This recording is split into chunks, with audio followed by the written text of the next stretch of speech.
Assalamualaikum.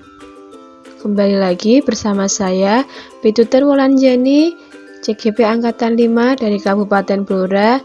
Di sini saya akan menyampaikan aksi nyata modul 1.4 tentang budaya positif. Sebelumnya, perkenalkan Bapak Kales Haryanto sebagai pengajar praktik dan Ibu Endang Sriwahyuni sebagai fasilitator. Berikut ini adalah rancangan tindakan untuk aksi nyata. Aksi nyata saya dilatar belakangi oleh dalam rangka membentuk karakter yang dituju perlu dibangun budaya positif. Budaya positif merupakan perwujudan dari nilai-nilai atau keyakinan universal yang diterapkan di sekolah. Faktanya, peserta didik melakukan kebaikan hanya pada saat di sekolah atau hanya pada saat di depan orang lain, seperti di depan guru atau yang lainnya. Ketaatan pada aturan yang mereka lakukan tidak berasal dari kesadaran dan lubuk hati mereka. Sekolah seyogyanya berusaha menciptakan iklim pendidikan yang mampu membiasakan setiap warganya, khususnya peserta didik, melakukan budaya atau kebiasaan yang positif. Tujuan aksi nyata saya yaitu 1. Menuntun dan mendidik siswa untuk melakukan pembiasaan positif di sekolah sehingga tercipta budaya yang positif di lingkungan sekolah. Yang kedua, menumbuhkan sikap tanggung jawab dan disiplin pada siswa melalui kesepakatan kelas. Yang ketiga, mengembangkan inisiatif dan kreativitas siswa. Yang keempat, menumbuhkan nilai-nilai profil pelajar Pancasila pada diri siswa. Yang kelima, menumbuhkan rasa saling menghargai, baik menghargai diri sendiri dan orang lain. Selanjutnya, tolok ukur 1. Terbentuknya keyakinan kelas melalui kegiatan kesepakatan kelas yang dilakukan guru dan siswa. Yang kedua, siswa mampu meyakini, menerapkan, dan menjalankan keyakinan kelas yang telah dibuat. Lini masa tindakan yang akan saya lakukan yaitu yang pertama, menyampaikan rancangan kegiatan aksi nyata modul 1.4 tentang budaya positif kepada kepala sekolah. Selanjutnya yang kedua, mengimplementasikan kegiatan yang mencerminkan budaya positif dan membuat kesepakatan kelas bersama siswa.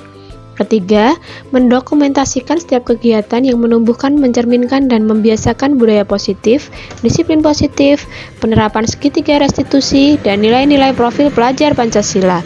Yang keempat, melakukan diseminasi kepada rekan guru terkait budaya positif, disiplin positif, motivasi, teori kontrol, segitiga restitusi, kesepakatan kelas, dan profil pelajar Pancasila, beserta contoh kontekstual. Yang kelima, melakukan refleksi terhadap aksi nyata yang telah saya laksanakan. Dalam hal ini, dukungan yang saya butuhkan yaitu 1. Dukungan dari kepala sekolah, rekan guru, dan murid agar tindakan yang telah disusun dapat berjalan dengan baik.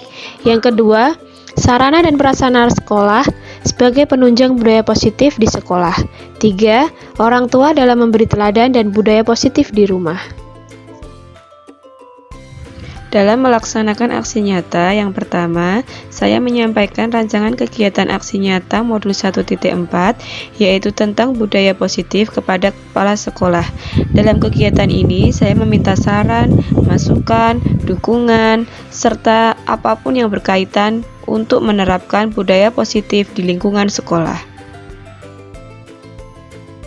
Pada kegiatan selanjutnya, saya mengimplementasikan kegiatan yang mencerminkan budaya positif. Di sini saya membuat kesepakatan kelas bersama siswa.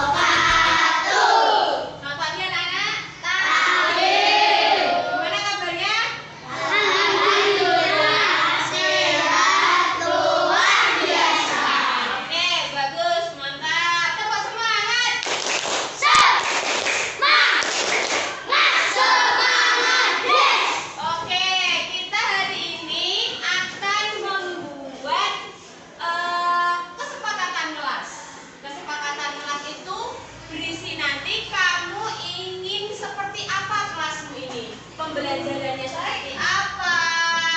Kamu ingin pembelajaran yang bagaimana? Terus kamu nanti dalam pembelajaran itu kalau misalnya bagaimana, memakai seragam yang bagaimana, seperti itu ya. Kita tuliskan dulu kelas impian. Nah, kamu ingin menjadi kelas impian ya. Kelas impian yang seperti apa? Kelas impian nanti itu akan menjadi kesepakatan kelas ya. Sekarang Bu Guru akan bagikan kertas kecil, Bu Guru sudah siapkan di sini.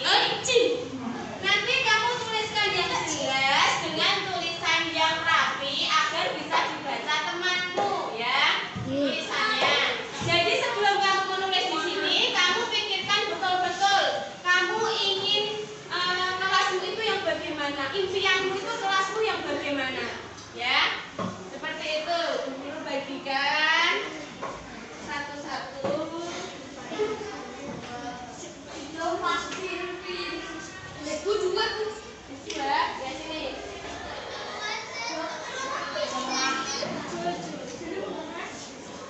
Di rumah.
bawah nggak apa-apa, di bawahnya nggak apa-apa. Di sini kok. Nah, lanjut, ayo.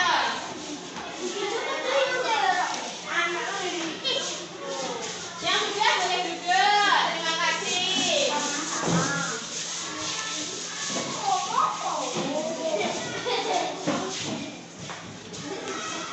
Ya, maju.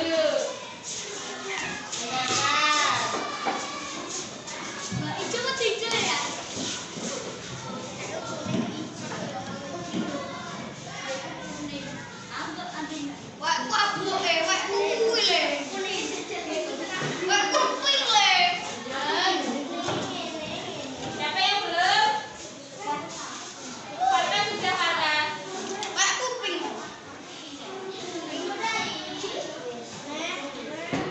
Nah, dari sini dulu ada aku ingin rapi. Dia kelasnya ingin rapi. Kita ambil dulu. Kita jadikan satu, nanti apakah ada yang rapi? Tidak boleh berjalan di tempat orang lain pada saat pelajaran. Ya. Nih, berbeda ya. Kelas bersih dan rapi. Nah, ini hampir sama dengan ini. Kita jadikan satu.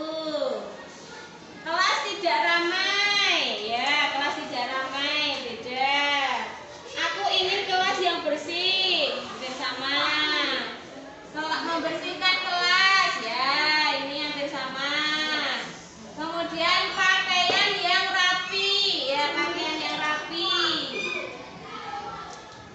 Yang lengkap. Ini pakaiannya harus rapi. Kelas bersih dan rapi. Wow. Ya, bagus. Terus kelas bersih dan rapi.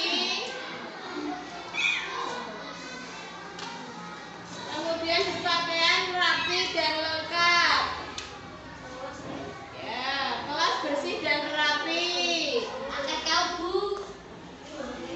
Kemudian kelas menjadi rapi dan cantik.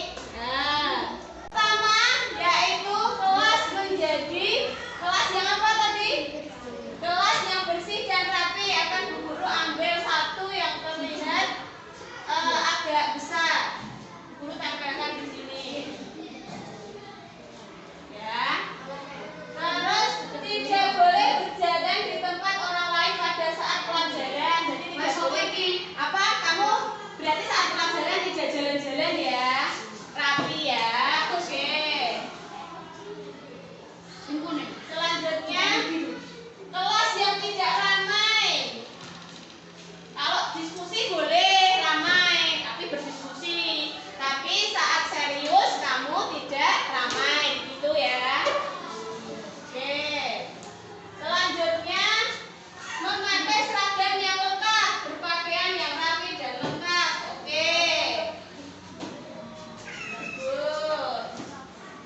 Selanjutnya tidak boleh menyontek, tidak boleh makan saat pelajaran. Oke, bagus.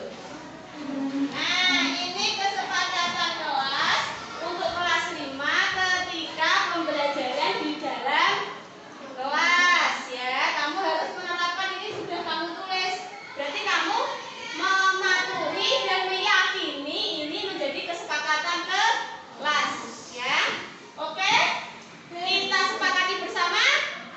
Kalau kita sepakati bersama, kita tepuk tangan bersama. 1, 2, 3. Oke. Sekarang, karena sudah menjadi kesepakatan bersama, Bu Guru ingin tanda tangan kalian. Tanda tangannya diganti dengan cap jempol ya. Nanti capnya boleh menghiasi kesepakatan kelas ini. Oke? Oke. Bukan jempol sebelah mana?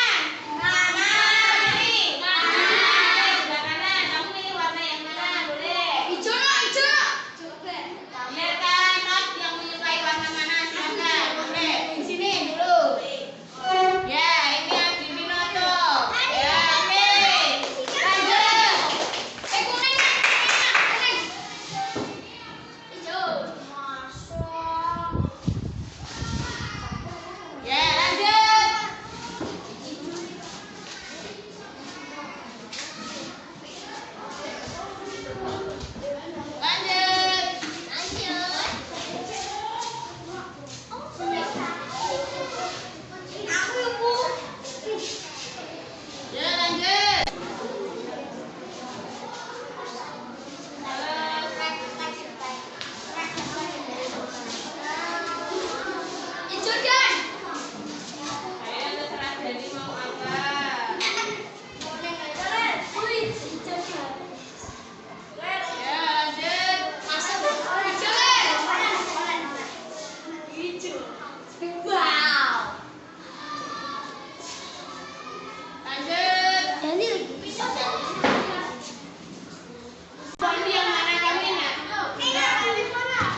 Pada kegiatan selanjutnya yaitu implementasi segitiga restitusi dalam menghadapi anak yang melanggar kesepakatan kelas. Di sini saya mencoba berperan sebagai manajer yang menggunakan tahapan-tahapan dari segitiga restitusi, yaitu menstabilkan identitas, kemudian memvalidasi tindakan yang salah, dan menanyakan keyakinan pada murid. Budaya positif yang selanjutnya saya terapkan pada gerakan literasi. Pada kegiatan ini, selain untuk menambah kemampuan anak dalam berliterasi, juga untuk menerapkan nilai-nilai kebajikan seperti bertanggung jawab, disiplin, mandiri, kreatif, dan sebagainya.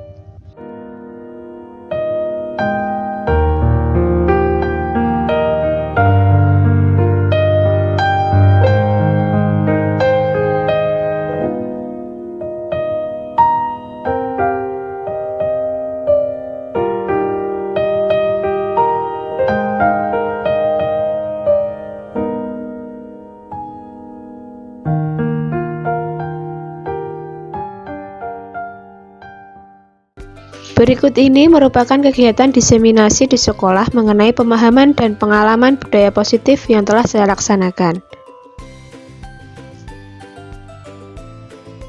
Nah, selanjutnya untuk video kegiatan diseminasi di SDN 3 Kedung Tuban yang telah saya lakukan mengenai pemahaman dan pengalaman budaya positif dapat kita simak pada video berikut ini.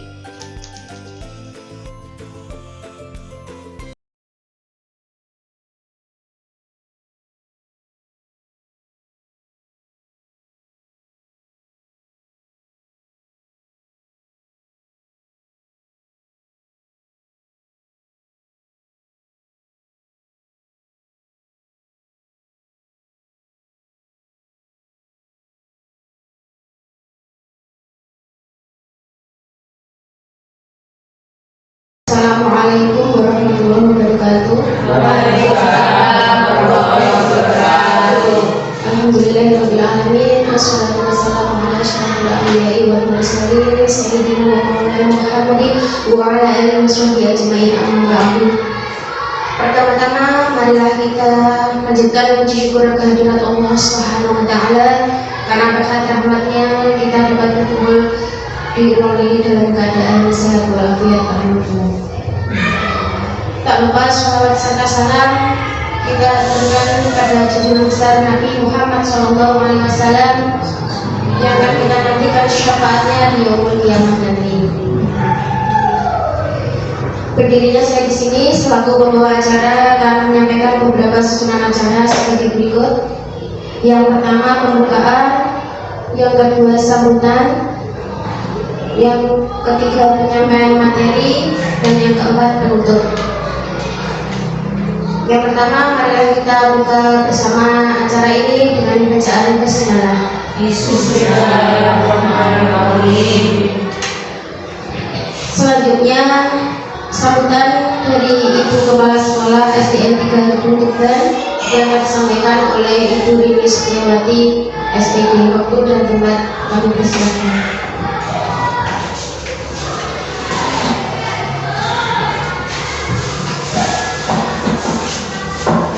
Bismillahirrahmanirrahim. Assalamualaikum warahmatullahi wabarakatuh. Waalaikumsalam warahmatullahi wabarakatuh.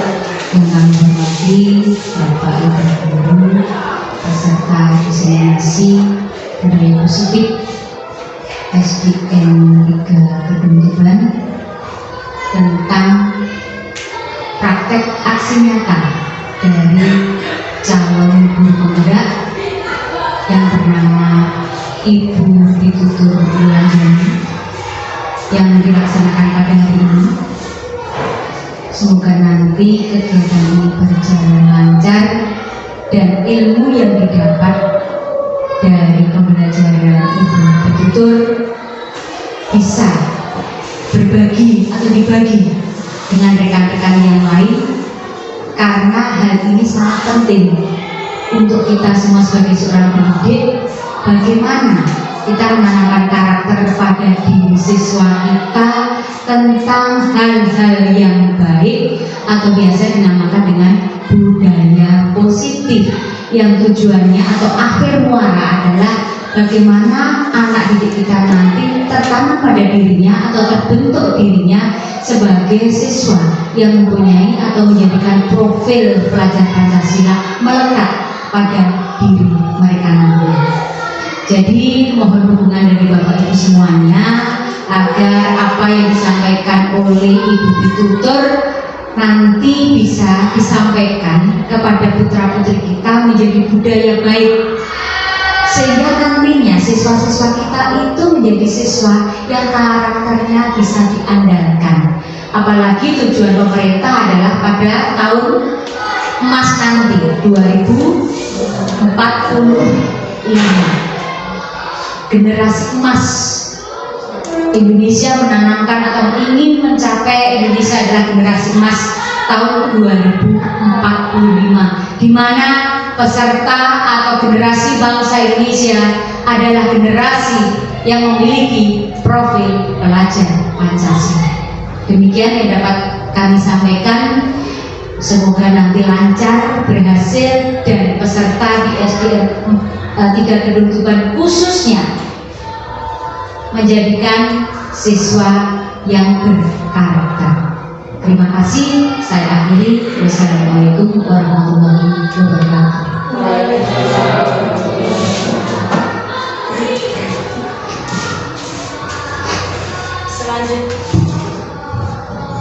Selanjutnya yaitu penyampaian materi dengan judul diseminasi pemahaman dan pengalaman penerapan budaya positif yang akan disampaikan oleh Ibu Pitutur Wulanjani SPD. Waktu dan tempat kami persilakan.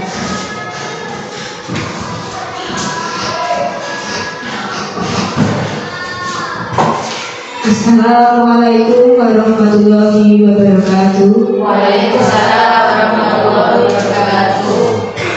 Yang terhormat kepada Ibu Kepala Sekolah SDN 3 Kedung Tuban dan yang saya hormati rekan-rekan guru dari SDN 3 Kedung Tuban. Alhamdulillah, puji syukur kita panjatkan kehadiran Allah SWT karena pada hari ini kita dapat berkumpul di sini dalam keadaan sehat walafiat, serta rasa terima kasih yang sangat banyak saya sampaikan kepada Bapak Ibu semuanya karena sudah mendukung dan memberikan dorongan kepada saya untuk dapat menyelesaikan tugas saya, yaitu tugas aksi nyata dari modul 1.4 budaya positif. Di sini saya tidak ingin menggurui Bapak Ibu semua, tetapi kita belajar bersama tentang pemahaman dan pengalaman penerapan budaya positif. Yang selanjutnya, di sini profil saya Pitutur Wulanjani. Saya tergabung dalam calon guru penggerak angkatan 5 dari Kabupaten Blora. Selanjutnya, nah sebelumnya, selamat datang para guru hebat. Mari belajar bersama, kita berkolaborasi dan saling mendukung demi mewujudkan disiplin positif di sekolah kita tercinta. Semangat Bapak Ibu. Sebelum kita masuk ke materi Bapak Ibu, apakah Anda setuju dengan pernyataan ini? Yang pertama adalah hukuman dapat mendisiplinkan anak. Yang kedua, pemberian hukuman dengan hal positif seperti membaca atau membersihkan halaman sekolah dapat meningkatkan disiplin anak. Kemudian yang ketiga, memberi penghargaan dapat meningkatkan motivasi belajar anak.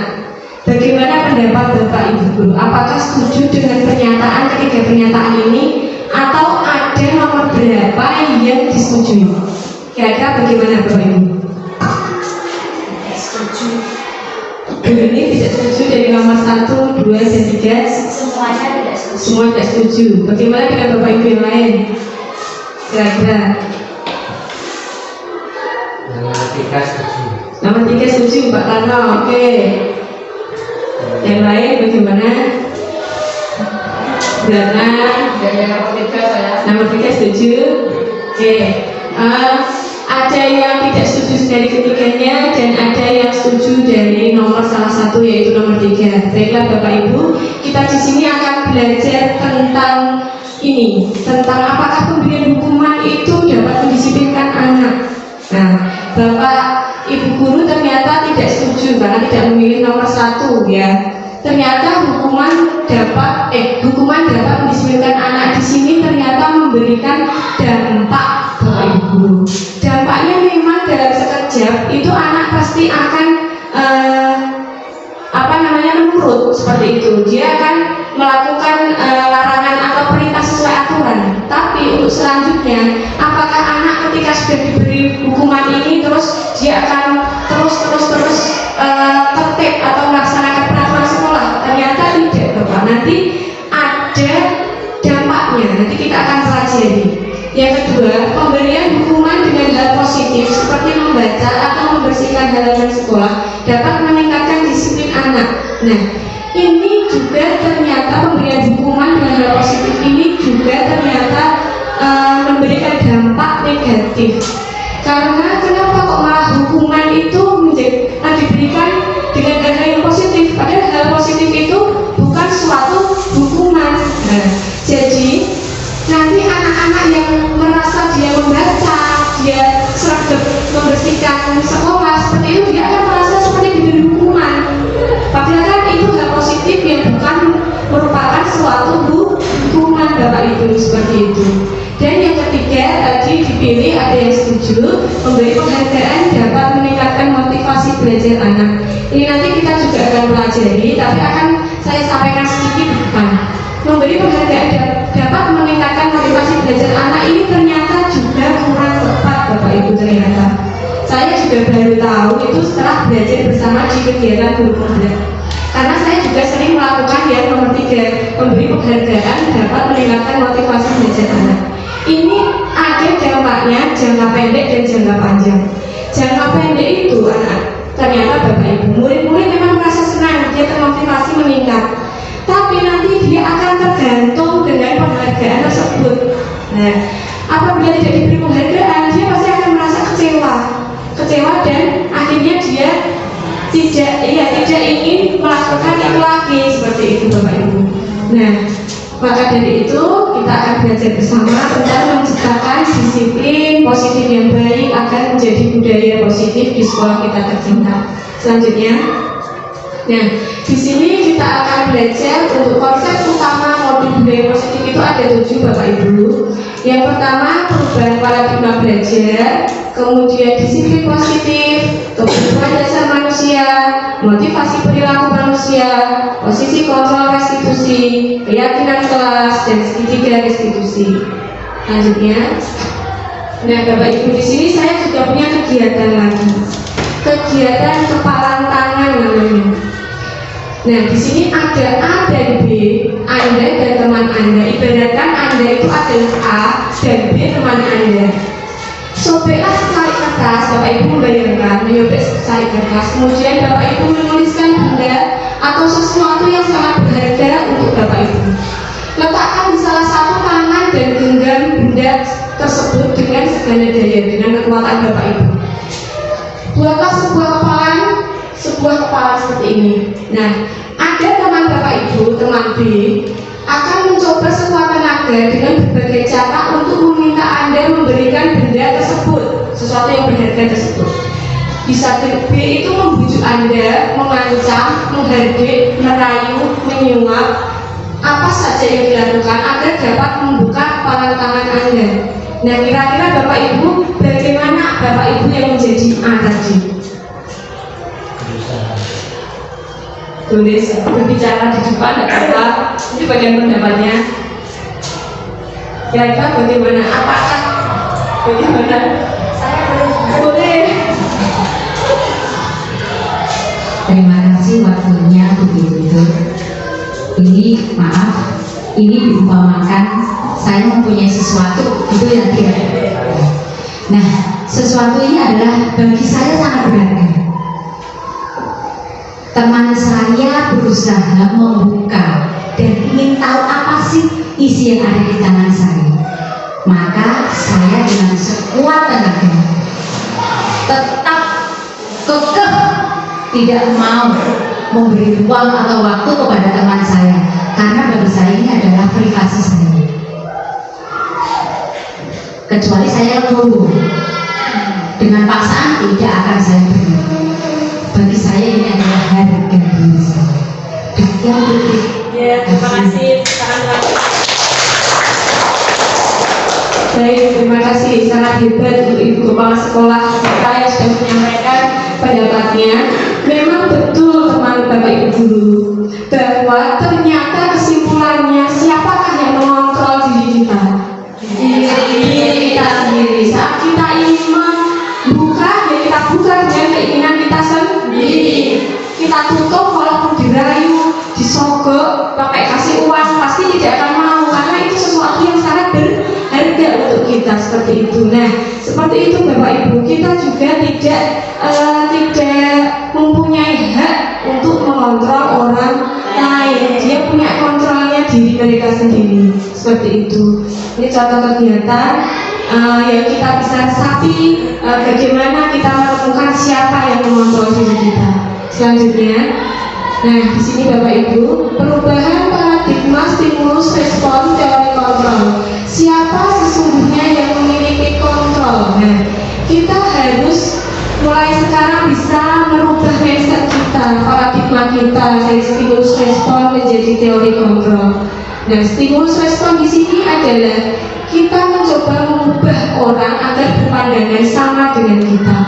Perilaku buruk dilihat sebagai suatu kesalahan. Orang lain bisa mengontrol saya bisa mengontrol orang lain. Pemaksaan ada pada saat rujukan gagal, kemudian model berpikir menang kalah. Sedangkan teori kontrol, kita berusaha memahami pandangan orang lain tentang dunia. Semua perilaku memiliki tujuan. Hanya Anda yang bisa mengontrol diri Anda tidak bisa mengontrol orang lain. Kolaborasi dan konsensus menciptakan pilihan-pilihan baru, model berpikir menang-menang. Nah, kira-kira Bapak Ibu Guru, untuk pemahaman mindsetnya kita ubah ke paradigma dari stimulus respon ke teori kontrol. Kira-kira Bapak Ibu setuju apa tidak? Setuju ya Bapak Ibu, bahwa kita menerapkan diri kita tadi, bahwa diri kita yang mengontrol diri kita sendiri. Baik, selanjutnya, nah di sini Bapak Ibu, rangkaian yang akan kita pelajari pada hari ini, ujungnya nanti kita akan menerapkan disiplin positif. Ini kita ambil teori kontrol atau teori pilihan ini dari pakar kita yang bernama Dr. William Gleason. Nah, di sini tadi Anda tidak bisa mengontrol orang lain, hanya Anda yang bisa mengontrol diri Anda. Nah, berarti nanti makna disiplin yang sebenarnya adalah belajar kontrol diri dengan menggali potensi kita agar tercapai tujuan mulia, yaitu sesuatu menjadi seseorang yang kita inginkan berdasarkan nilai-nilai yang kita hargai. Nilai-nilai yang kita hargai tadi sudah disampaikan oleh guru ini, yaitu nilai profil pelajar Pancasila, seperti itu. Dan masih banyak lagi nilai-nilai yang lain juga melupakan. Kemudian semua perilaku memiliki tujuan. Nah, tujuan nanti didorong dari motivasi seseorang itu melakukan suatu hal. Nah, di sini diperkuat dengan teori motivasi. Teori motivasi di sini ada 3. Yang pertama, untuk menghindari hukuman. Yang kedua, untuk mendapatkan imbalan. Dan yang ketiga, untuk menghargai diri sendiri. Nah, Bapak Ibu, nomor 1 dan 2 itu adalah motivasi ekstrinsik. Ekstrinsik berarti di luar dari dirinya sendiri, ada pengaruh orang lain. Kemudian untuk menghargai diri sendiri ini termasuk motivasi intrinsik yang muncul dari dalam diri, seperti itu Bapak Ibu. Nah, apa yang ingin kita munculkan, yaitu nilai-nilai kebajikan universal yang nanti dalam pembelajaran di sekolah itu akan kita buat keyakinan kelas, seperti itu. Yang selanjutnya yaitu model berpikir menang-menang, kolaborasi dan konsensus menciptakan pilihan-pilihan baru. Di sini nanti ada 5 posisi kontrol Bapak Ibu. 5 posisi kontrol itu ada 1, apakah sebagai penghukum, pembuat rasa bersalah, teman, pemantau, atau nanti kita bisa menjadi seorang manajer. Seorang manajer nanti juga ada langkah-langkah atau tahap-tahapannya yang dapat kita capai untuk menjadi seorang manajer. Salah satunya menggunakan segitiga restitusi. Yang pertama dengan menstabilkan identitas, yang kedua validasi kebutuhan, kemudian yang ketiga menanyakan keyakinan kepada murid kita. Lanjut, yang realitas atau kebutuhan kita berbeda. Kita berusaha berusaha memahami pandangan orang lain tentang dunia. Setiap orang memiliki gambaran yang berbeda. Ini pembuatan Bapak Ibu ya, pasti punya impian yang berbeda. Nah, ini di sini dasarnya itu dari 5 kebutuhan dasar manusia. Jadi manusia itu memiliki kebutuhan dasar Bapak Ibu, yaitu bertahan hidup, penguasaan, kasih sayang, dan rasa diterima, kesenangan, dan kebebasan. Dari kelima dari semua ini akan kita kupas satu persatu. Lanjut. Nah, perubahan paradigma teori kontrol. Nah, selama ini nama itu ilusi kontrol. Selama ini pemahaman kita tentang kontrol itu ternyata banyak yang keliru ya Bapak Ibu. Kita pikir kontrol itu mengontrol orang lain seperti itu. Ternyata itu adalah ilusi-ilusi yang kita percaya yang aslinya bukan teori kontrol Bapak Ibu. Ilusi itu ya ilusi kalau guru mengontrol murid. Nah, tadi dari kata teori kontrol tadi bahwa kita tidak bisa mengontrol orang lain. Nah, selama ini teori kita, ilusi kita itu guru mengontrol murid. Nah, seperti itu. Kemudian ilusi bahwa kritik dan membuat orang merasa bersalah dapat menguatkan karakter. Nah, selama ini kita misalnya memarahi anak, mengkritik anak tanpa memberikan solusi. Nah, itu juga malah mereka mendapat menjadi merasa bersalah Bapak Ibu ternyata. Kemudian ilusi bahwa semua penguatan positif efektif dan bermanfaat. Nah, tadi sudah kita bahas, ternyata penguatan positif memberi dampak ya Bapak Ibu kalau diberikan dalam hukuman atau dalam menjalankan disiplin seperti itu. Ilusi bahwa orang dewasa memilih hak untuk memaksa. Nah, ini juga ternyata keliru ya Bapak Ibu. Anak-anak murid juga bisa memberikan pilihan, dia punya hak Bapak Ibu untuk mengembangkan karakternya. Kita yang mengarahkan ya Bapak Ibu. Lanjut.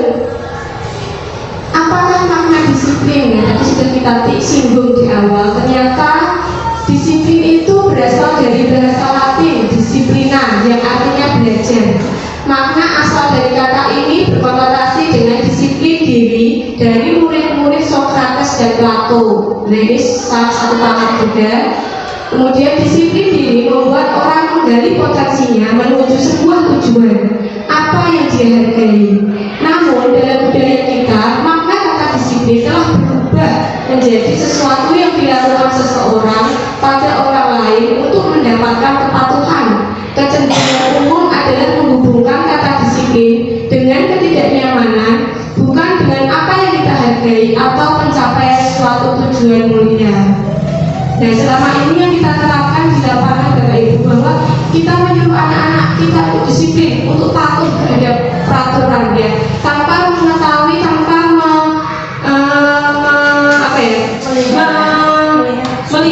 melihat dari kemauan anak tersebut ya, dari dirinya anak tersebut. Apakah kita menghargai anak itu? Apakah anak itu kita ajarkan untuk menghargai dirinya? Seperti itu Bapak Ibu.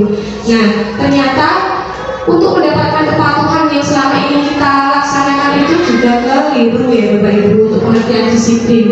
Selanjutnya, nah ini Bapak Ibu nilai-nilai kebajikan universal. Nilai-nilai kebajikan universal di sini adalah sifat-sifat positif manusia yang merupakan tujuan mulia yang ingin dicapai setiap individu. Nilai-nilai tersebut bersifat universal dan lintas bahasa, suku, bangsa, agama maupun latar belakang. Nah, untuk yang menjadi acuan nilai-nilai universal di negara kita Indonesia tadi sudah saya sampaikan, yaitu profil pelajar Pancasila. Masih ingat ya Bapak Ibu, profil pelajar Pancasila ada 5, yaitu beriman, bertakwa kepada Tuhan yang Maha Esa dan berakhlak mulia. Selanjutnya mandiri, bernalar kritis, kreatif, bergotong royong, kebinekaan global. Nah, inilah nanti yang akan kita wujudkan Bapak Ibu guru, karakter anak-anak kita, siswa-siswa didik kita. Semoga kedepannya bisa memiliki karakter profil pelajar Pancasila. Selanjutnya, nah ini teori motivasi perilaku manusia. Tadi ada 3. Yang pertama yaitu untuk menghindari ketidaknyamanan atau hukuman. Jadi yang pertama itu di benak siswa itu dia bertanya, apa yang akan terjadi apabila saya tidak melakukannya? Dia pasti terpaku pada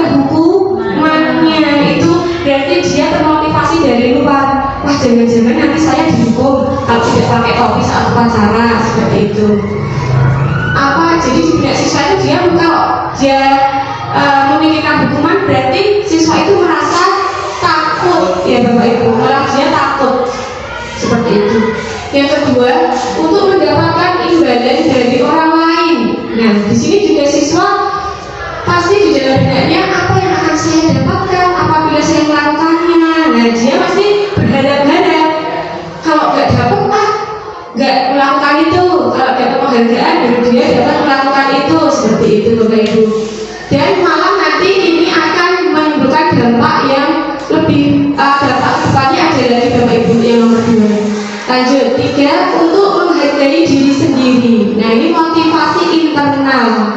Saya akan menjadi orang yang seperti apa bila saya melakukannya.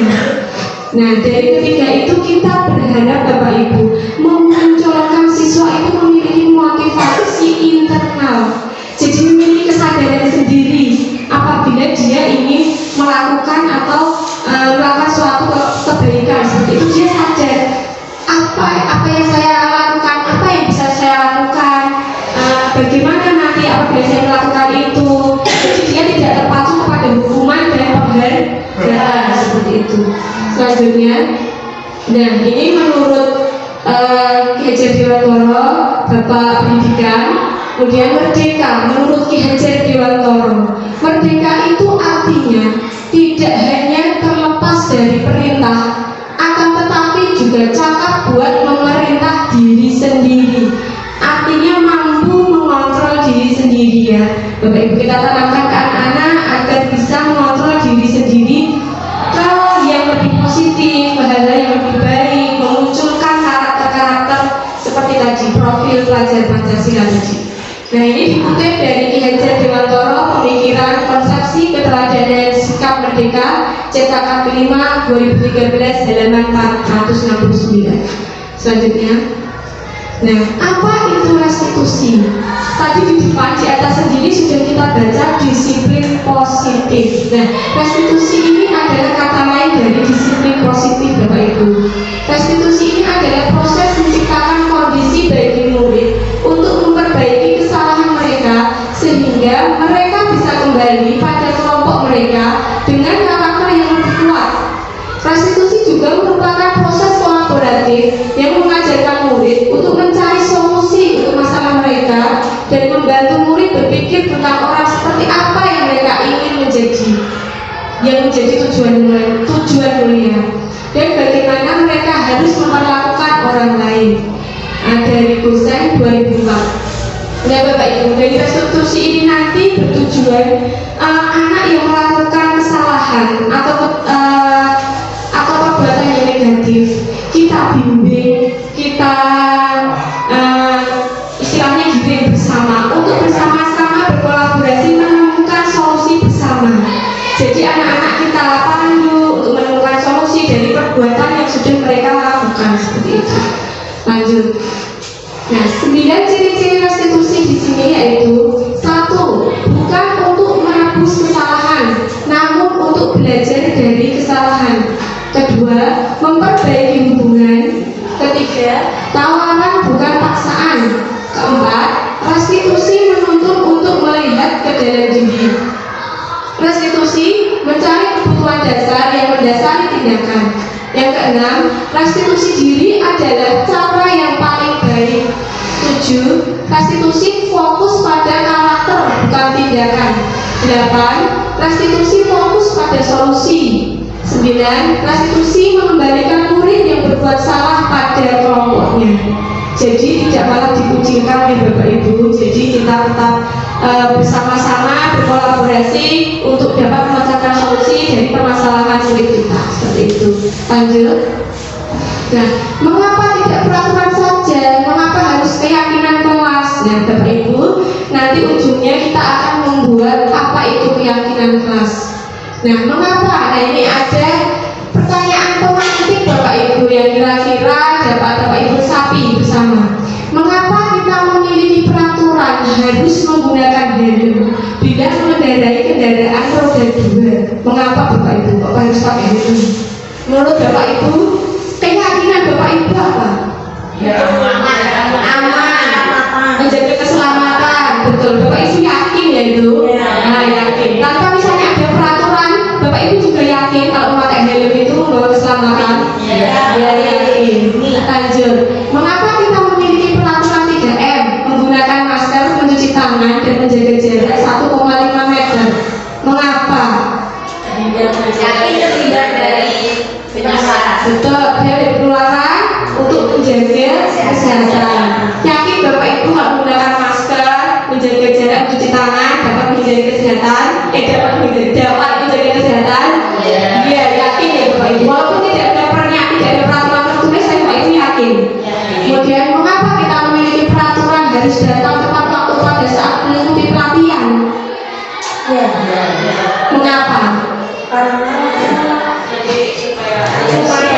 Tiga materi seperti itu.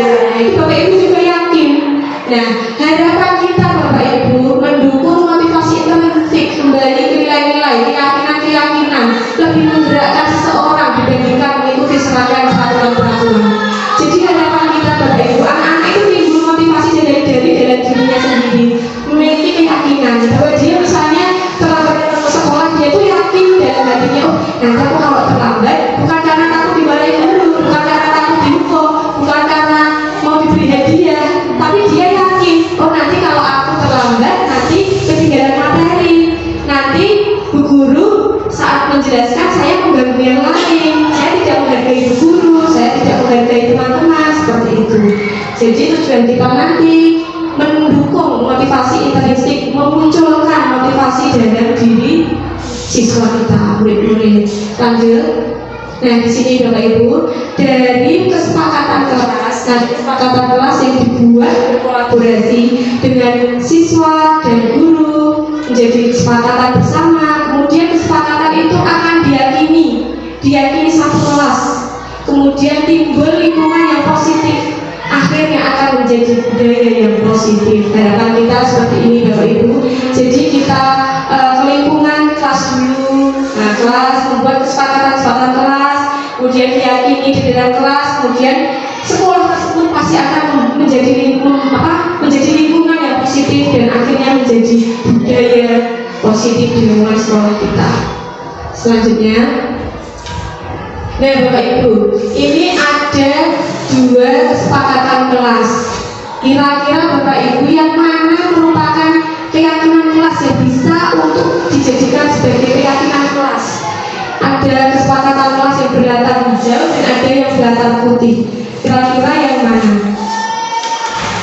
yang bisa dijadikan sebagai keyakinan kelas? Yang hijau atau yang putih? Nah, kalau yang hijau di sini adalah datang tepat waktu, mengucapkan salam, menjaga kebersihan sekolah, berdoa sebelum sudah kegiatan, aktif dalam belajar dan tertib. Ini seperti tata tertib pada umumnya Bapak Ibu. Sedangkan untuk kesepakatan kelas tadi harus memunculkan nilai-nilai kebajikan Bapak Ibu. Di sini ada nilai-nilai saling menyayangi, semangat, peduli. Itu yang perlu kita garis bawahi. Kita memunculkan hal-hal yang seperti ini. Nah, kita belajar bersama. Saya pun juga belajar, saya juga baru tahu Bapak Ibu, ternyata sekarang untuk merdeka belajar itu tata tertib di kelas itu sudah tidak dipakai, tapi kita menggunakan kesepakatan kelas bersama yang kita buat bersama siswa, kita hargai bersama, sepakati bersama, jalankan bersama. Jadi tidak sepihak. Selama ini kan sepihak, sekolah membuat peraturan, semua menerapkan. Sekarang bersama-sama. Selanjutnya, nah di sini Bapak Ibu, ini peraturan. Peraturan ini dimaksud adalah kesepakatan kelas untuk tujuannya menjadi keyakinan kelas. Nah, selalu mengembalikan buku ke tempatnya. Ini hal yang ingin diyakini adalah siswa memiliki tanggung jawab. Kemudian dilarang mengganggu orang lain, menghormati orang lain. Hadir di sekolah 15 menit sebelum pembelajaran, menghormati orang lain. Dia juga berkomitmen, dilarang melakukan kekerasan, keselamatan, menghormati orang lain, dan seterusnya. Bisa dibaca. Selanjutnya, nah, dihukum dengan penghargaan. Nah, ini tadi Bapak Ibu yang di awal. Nah, ternyata itu ada dampaknya, pengaruh jangka pendek dan jangka panjang. Tadi anak jangka pendeknya anak merasa senang, kemudian dia diberi penghargaan, dia senang, sudah di situ mungkin besoknya lupa atau bagaimana, dan ingin penghargaan itu kembali. Nah, seperti itu. Jangka panjangnya dia akan tergantung dengan penghargaan. Kalau tidak diberi penghargaan, dia tidak mau. Penghargaan itu ternyata menghukum, itu juga termasuk salah satu menghukum ternyata. Ya. Kemudian tapi beda Bapak Ibu dengan memberi apresiasi, beda ya. Maksudnya di sini dalam kedisiplinan, misalnya anak datang tepat waktu terus diberi hadiah buku, nah seperti itu maksudnya dalam menerapkan kedisiplinan. Beda kalau dengan pembelajaran. Pembelajaran kita kan dengan apresiasi, misalnya anak maju berani, kita beri apresiasi. berbeda dengan penghargaan yang seperti itu. Kemudian penghargaan ini tidak efektif, penghargaan dapat merusak hubungan. Nah, merusak hubungan ini bagaimana? Merusak hubungan dengan temannya, Bapak Ibu. Temannya yang misalnya masuk jam 7 misalnya jam 7 masuk tidak terlambat, misalnya tidak terlambat jam 7 ya. Ada anak yang datang lebih awal, kita beri penghargaan. Kadang ada anak yang datang juga sebelum jam 7, dia kan juga belum terlambat Bapak Ibu, tapi dia tidak mendapat penghargaan, otomatis dia akan iri seperti itu. Itu cuma penghargaan, aku tidak, saya kan tidak terlambat Bu Guru, seperti itu. Nah, itu nanti akan timbul kecemburuan, akhirnya bisa merusak hubungan seperti itu. Kemudian penghargaan menurunkan kualitas, penghargaan mematikan kreativitas. Nah, ini juga dampaknya bisa mematikan kreativitas ternyata, karena anak itu misalnya bisa melakukan hal tersebut di atasnya, tapi karena saya di sini saja sudah dapat penghargaan, saya melakukan ini sudah dapat penghargaan, lalu kok saya pikir ini, seperti itu. Jadi kreativitasnya dia pasti akan turun, tidak. Nah, seperti itu. Penghargaan mengurangi motivasi intrinsik. Jadi motivasi yang ini dibangun di dalam dirinya tadi akhirnya bisa tenggelam, seperti itu Bapak Ibu. Lanjut. Nah, ini tindakan guru. Nah, tindakan di sini yang termasuk hukuman dan konsekuensi. Hukuman dan konsekuensi itu juga ternyata berbeda Bapak Ibu. Karena di sini adalah ya ini kita mungkin juga pernah menerapkan seperti ini ya. Nah, mencatat 100 kali di dalam buku. Nah, karena saya tidak akan terlambat lagi karena terlambat ke sekolah. Nah, dia itu termasuk memberi hukuman. Lari mengelilingi lapangan basket 2 kali karena terlambat hadir di sekolah, juga hukuman. Nah, ini yang nomor 1, 2, 3, 4, 4 menggantikan kertas tugas teman yang telah dicoret-coret. Nah, ini termasuk konsekuensi. Kenapa Bapak Ibu? Yang atas tadi hukuman, sedangkan yang ini termasuk konsekuensi. Karena dia harus bertanggung jawab ketika dia melanggar teman. Iya, betul sekali Bu Retno, jawabannya sangat hebat, luar biasa. Nah, konsekuensi itu ada hubungannya Bapak Ibu, relevan dengan apa yang dia lakukan. Apabila anak menumpahkan air, dia juga belajar bertanggung jawab membersihkan air. Bukan malah kamu menumpahkan air, sekarang kamu lari lapangan. Nah, itu tidak tidak konsekuensi, itu tidak relevan seperti itu. Nah, untuk selanjutnya memperkuat pemahaman kita tentang hukuman dan konsekuensi selanjutnya.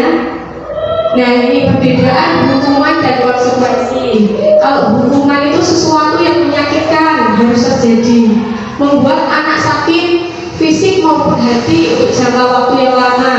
Anak membenci kedisiplinan, merupakan paksaan, mendorong anak menyakiti diri sendiri, konsep diri yang buruk. Anak belajar untuk menyembunyikan kesalahan, marah, rasa bersalah, dipermalukan, merasa tak dihargai. Banyak sekali ini dampak dari hukuman. Kemudian konsekuensi, sesuatu harus terjadi, membuat anak merasa tidak nyaman dalam jangka waktu pendek. Anak menghargai disiplin, stimulus tanggapan, masih dalam stimulus tanggapan, mendorong anak agar mudah menyesuaikan diri, konsep diri yang baik. Anak belajar untuk mematuhi peraturan, kehilangan hak, dibuat tidak nyaman, diasingkan untuk sementara atau time out. Nah, nanti kita akan bahas selanjutnya. Apakah betul nanti memakai hukuman atau konsekuensi itu apakah betul, Bapak Ibu? Nah, di sini ada perbedaan kedua identitas gagal dan identitas yang sukses dalam melaksanakan suatu kesepakatan. Yang pertama diberi hukuman. Tadi sudah jelas di Bapak Ibu bahwa hukuman dampaknya sangat banyak. Berarti dia termasuk dalam identitas gagal Bapak Ibu. Kemudian disiplin di sini dibagi menjadi 2, yaitu konsekuensi dan restitusi yang sudah kita pahami. Nah, untuk hukuman identitas gagal, dia akan memberikan dampak yang negatif. Sedangkan identitas sukses, disiplin yang konsekuensi, dia netral. Walaupun nanti sukses, konsekuensi itu termasuk identitas sukses, tapi dia masih netral. Dia masih terkadang ada hubungannya sedikit dengan hukuman, ya, seperti itu. Jadi kalau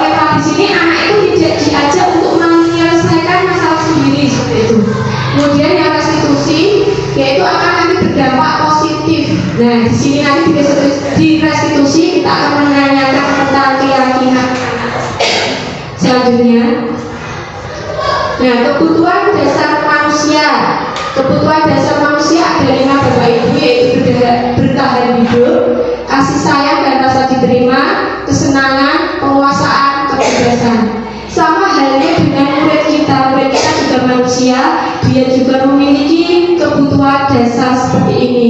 Bertahan hidup, mereka juga membutuhkan hal-hal yang bisa untuk dikonsumsi, dimakan, minuman, sandal, pangan, seperti itu.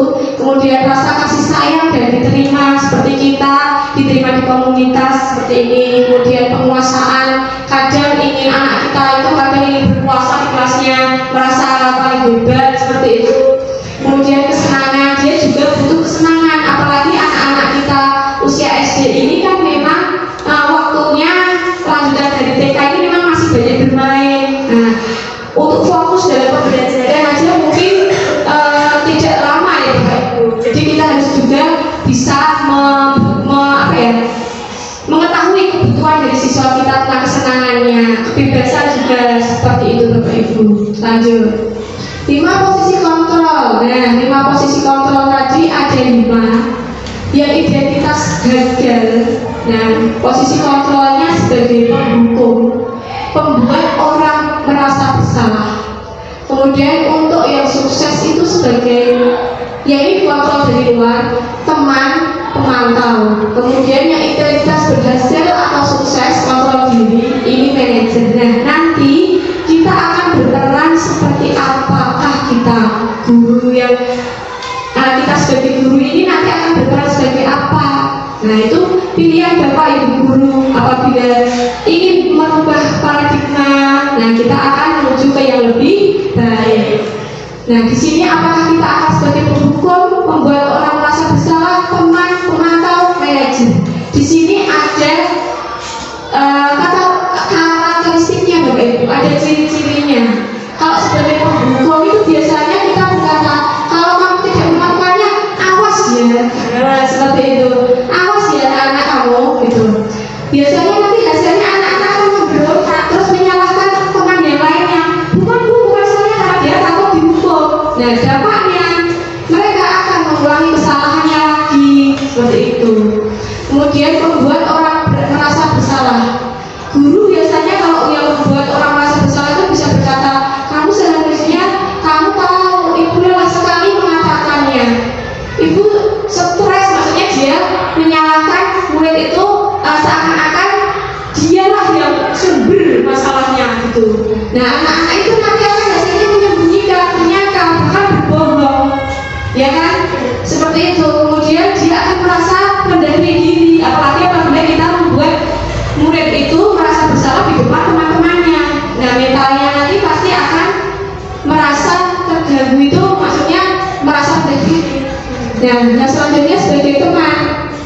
Sebagai teman ini guru bisa berkata, ayolah lakukan demi ibu, menganggap murid itu kita anggap sebagai teman. Masa kamu tidak mau? Ingat tidak, karena ibu bantu. Nah, seakan-akan kayak apa ya, kayak temannya sendiri. Jadi nanti akhirnya, iya betul Bu. Nah, ini juga akan menjadi ketergantungan dan dampaknya nanti anak juga tidak mandiri karena merasa gurunya tapi temannya seperti itu. Kemudian sebagai pemantau di sini yaitu guru biasanya cuma mengingatkan apa peraturannya. Yo, kamu misalnya dari Senin kamu tidak ini, apa peraturannya, apa itu, dia memantau itu saja.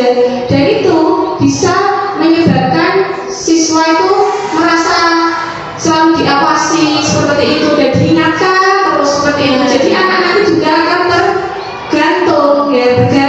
Nah, kontrolnya dari luar, dari gurunya, dari diingatkan gurunya, dipantau gurunya seperti itu. Kemudian yang sebagai manajer ini yang menghargai diri sendiri.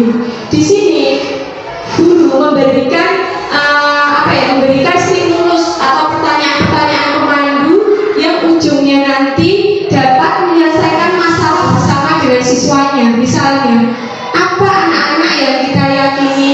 Nah, tapi sudah membuat kesepakatan kelas, apabila kamu misalnya tidak mengerjakan PR, apa yang kita yakini? Seperti itu.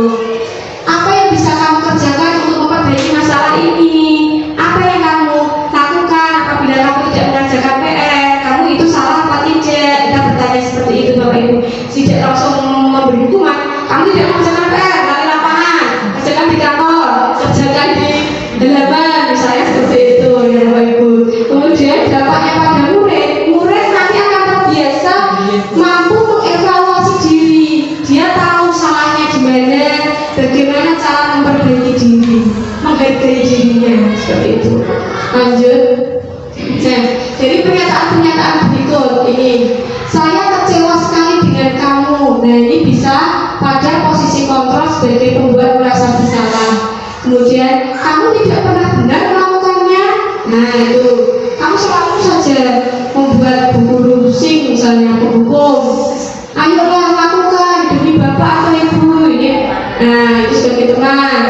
Apakah kamu mau mendapatkan stiker bintang hari ini? Nah, ini memantau, memberi penghargaan, memberi apa namanya kayak stimulus-stimulus, tapi dia tidak memandu untuk anak itu berekspresi sendiri seperti itu. Memantau. Kemudian bagaimana kamu bisa menyelesaikan masalah ini? Nah, ini anak diajak untuk bersama-sama, bermusyawarah bersama untuk menemukan titik kesalahan dan solusinya sendiri. Selanjutnya, ya Bapak Ibu, tahapan untuk menjadi seorang manajer, pasti kita punya impian menjadi guru seorang manajer, memiliki posisi kontrol seorang manajer ini dapat dilakukan dengan segitiga restitusi. Di sini ada 3 tahapan Bapak Ibu. Yang pertama, menstabilkan identitas. Dalam menstabilkan identitas nanti bisa membuat suasananya seperti ini. Setiap orang pasti pernah melakukan kesalahan. Kamu bukan satu-satunya yang pernah melakukan ini. Jadi anak itu jangan langsung didoktrin bahwa dia orang yang bersalah satu-satunya. Tapi kita teman-teman yang lain juga pasti mengalami kesalahan, pernah berbuat salah, tidak sempurna seperti itu. Jadi jadi mental anak tidak rendah seperti itu. Selanjutnya, validasi kebutuhan. Yang kedua, di sini bisa ditanya anak itu, kamu tentu punya alasan mengapa melakukan itu. Nah, kenapa kamu tidak mengerjakan PR? Kamu pasti punya alasan. Adakah cara yang lebih efektif untuk mendapatkan apa yang kamu butuhkan? Misalnya, apakah ada cara di rumah untuk mengingatkan kamu mengerjakan PR, atau bagaimana meminta bantuan kepada keluarga misalnya, seperti itu.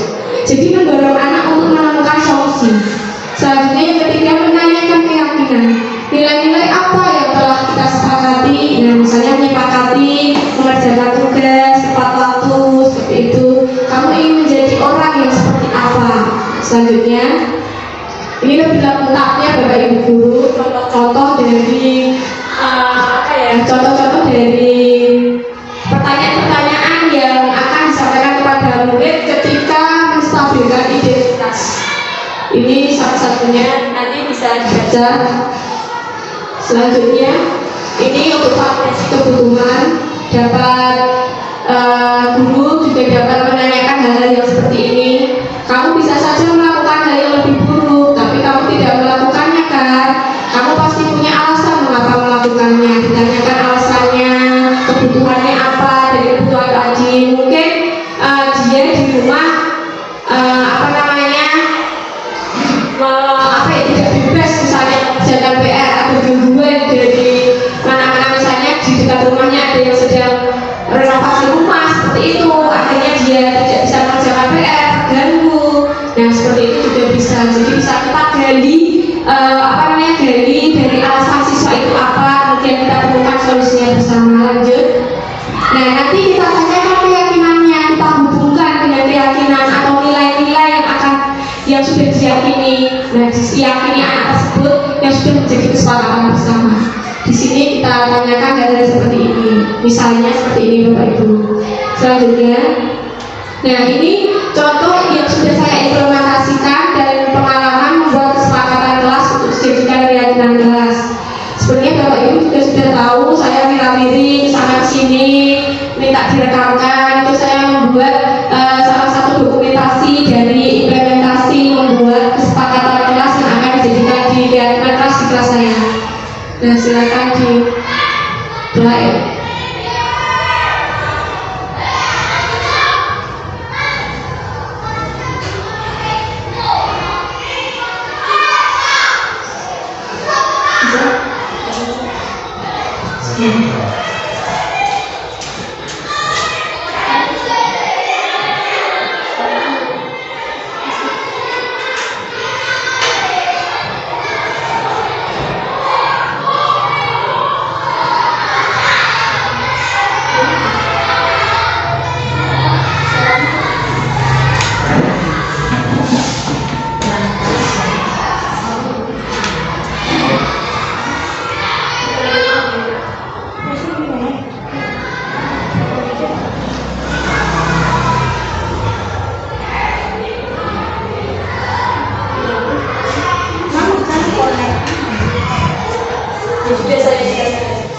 Nah ini Bapak Ibu membuat kesepakatan kelas, kemudian menerapkan dan meyakininya menjadi kesepakatan kelas.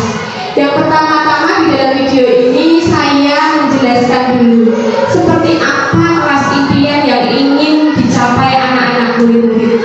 Anak-anak ini, Bu Guru ingin membuat kesepakatan kelas. Bu Guru menanyakan tentang kelas impian mereka itu dalam pembelajaran itu yang bagaimana, seperti itu.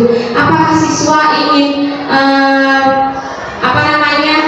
belajar kelompok atau belajar bagaimana dalam setiap kegiatannya, terus memakai seragam yang bagaimana, kemudian apabila teman berdiskusi itu anak-anak yang lain bagaimana, seperti itu. Kelas impian yang seperti apa. Nah kemudian anak-anak ini saya berikan kertas kecil, Bapak Ibu, kertas kecil, kemudian mereka menuliskan, next aja Mbak.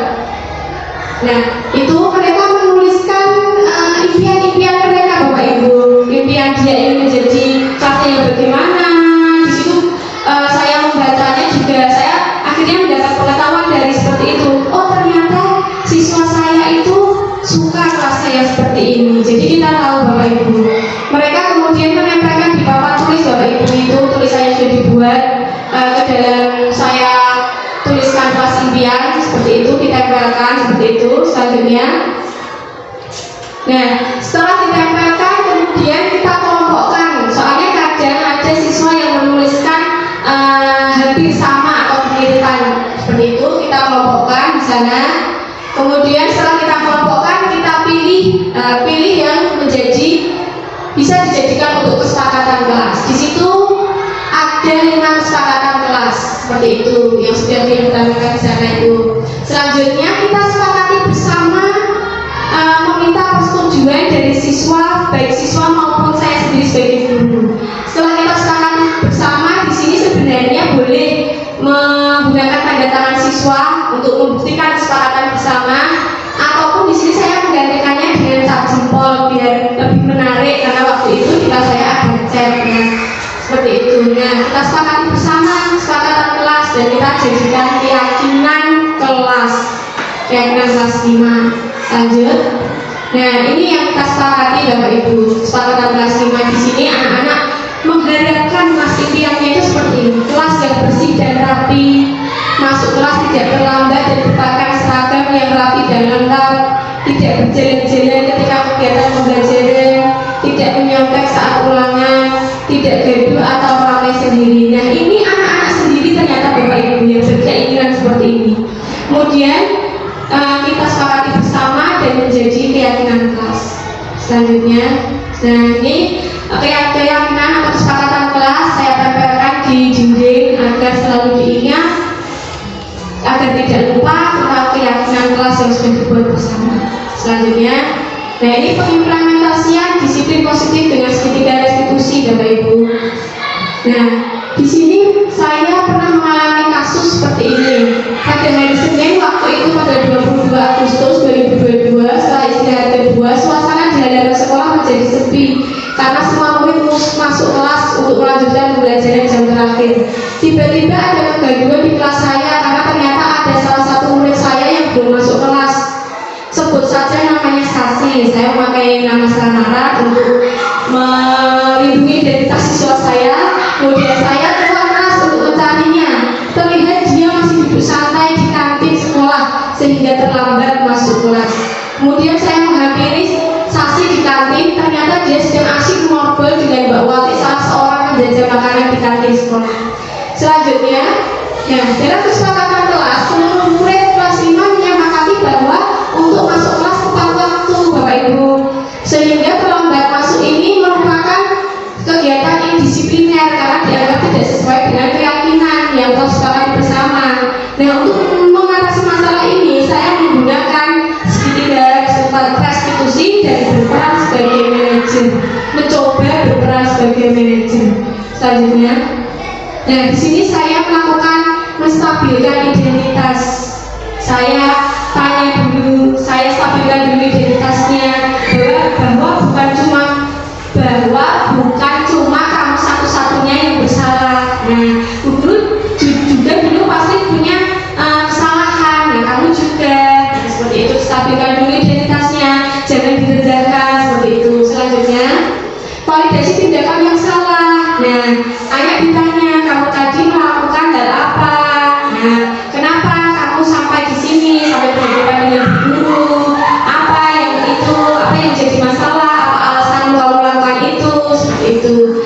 Selanjutnya menanyakan keyakinannya, ditanyakan keyakinannya bahwa keyakinan yang telah dibuat adalah tidak datang terlambat seperti itu. Kalau alhamdulillah anak ini juga ingat tentang keyakinan kelasnya, kemudian dia sadar, dia mempunyai motivasi intrinsik, kemudian dia meminta maaf dan dia solusinya juga akan meminta maaf kepada temannya. Karena tadi karena dia terlambat menyebabkan kelasnya gaduh seperti itu. Jadi dia ingin menghargai teman dan menghargai guru, dia meminta maaf seperti itu. Selanjutnya, nah ini budaya positif dengan gerakan literasi. Budaya positif di sini yang saya gambarkan selanjutnya, Mbak. Nah, adalah pojok baca untuk kegiatan pembiasaan literasi di SDN 3 Kedung Tuban yang selama pandemi COVID itu sempat terhenti karena adanya pembatasan kegiatan, bahkan adanya kebijakan belajar dari rumah. Dan ini menyebabkan teman pojok baca terbengkalai. Pada kesempatan ini saya ingin mengaktifkan kembali pojok baca sebagai pembiasaan gerakan literasi pada anak agar dapat menambah budaya positif di SD kami tercinta. Untuk menambah salah satu budaya positif, saya terapkan di sini gerakan literasi, mengaktifkan kembali, semoga dapat menginspirasi Bapak Ibu untuk juga bersama-sama mengaktifkan kembali pojok bacanya di kelas masing-masing. Selanjutnya, nah di sini saya mencoba merenovasi kembali agar lebih menarik dan siswa juga tertarik untuk kegiatan literasi ini. Di sini juga ada kesepakatan yang kita buat.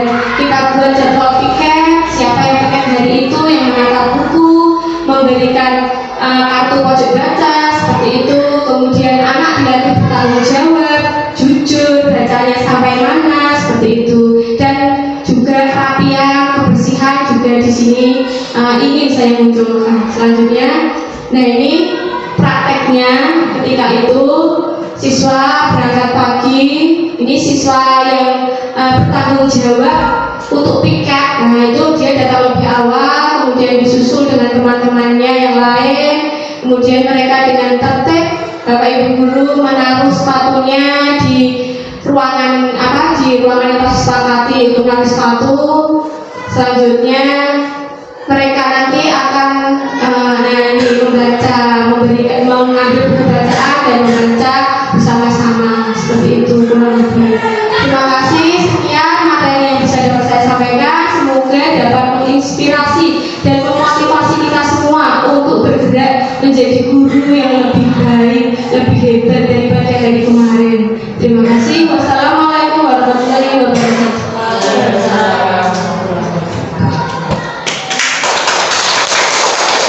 Sebelum ditutup, saya ingin penguatan dari Ibu Kepala Sekolah. Apabila ada saya yang kurang bisa ditambahin. Terima kasih.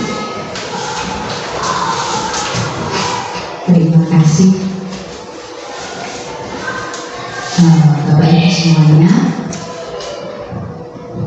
Apa yang disampaikan atau dipaparkan oleh Ibu Bitutur tentang budaya positif. Nah, tadi disampaikan rangkaiannya. Jadi itu proses Bapak Ibu ini. Tidak serta-merta hari ini langsung menjadi sesuatu. Jadi melalui proses. Prosesnya apa? Untuk memunculkan budaya atau menanamkan. Terima kasih kepada Ibu Bitutur Manjani sudah menyampaikan materi tentang diskriminasi tadi, dan semoga bermanfaat untuk Bapak Ibu guru semuanya, kita menjadi yang lebih baik lagi. Dan terima kasih kepada Ibu Rini yang sudah memberikan respon yang baik tentang penyampaian materi oleh Ibu Bitutur Manjani tadi. Saya selaku pembicara sebelumnya minta maaf apabila ada kata-kata yang tidak berkenan di hati Bapak Ibu guru. Terima kasih. Assalamualaikum warahmatullahi wabarakatuh. Setelah melakukan penerapan, melaksanakan diseminasi, berikut adalah testimoni dari kepala sekolah, guru, dan murid dari SDN 3 Kedung Tuban.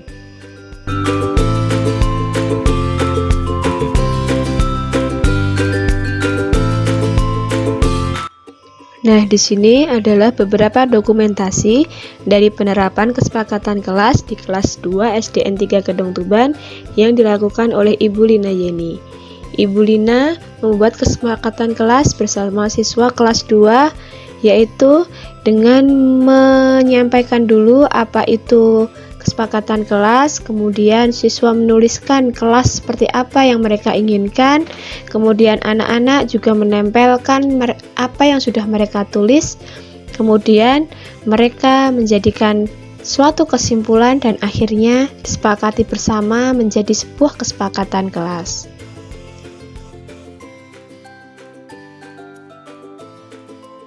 Ini adalah testimoni dari guru kelas 2, yaitu dari Bu Lina Yeni. Selanjutnya yaitu testimoni dari Kepala Sekolah SDN 3 Kedung Tuban. Kelas 5 di SDN 3 Kedung Tuban sudah rinci kesepakatan yang dibuat oleh anak-anak bersama guru kelas.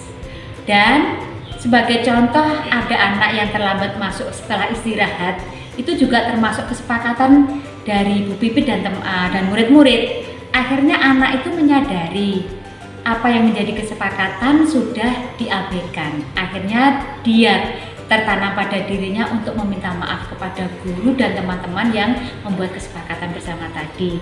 Dan dia akan menanamkan kelanjutannya menjadi lebih baik lagi sesuai kesepakatan bersama. Demikian Ibu Pipit dan semuanya, semoga sukses untuk anak didik kita. Terima kasih. Yang selanjutnya yaitu testimoni dari salah satu siswa kelas 5. Refleksi dan rencana perbaikan untuk implementasi ke depan yaitu saya mempertimbangkan dan menerima masukan baik dari kepala sekolah, rekan guru, murid, dan fasilitator untuk perbaikan dalam praktek selanjutnya. Salah satunya dalam menerapkan segitiga restitusi dalam menghadapi murid yang mempunyai masalah dapat dilakukan dengan santai dan tidak kaku agar situasi lebih nyaman dan murid menjadi lebih leluasa. Terima kasih. Wassalamualaikum warahmatullahi wabarakatuh. Salam guru penggerak, bergerak, tergerak, menggerakkan. Sampai jumpa.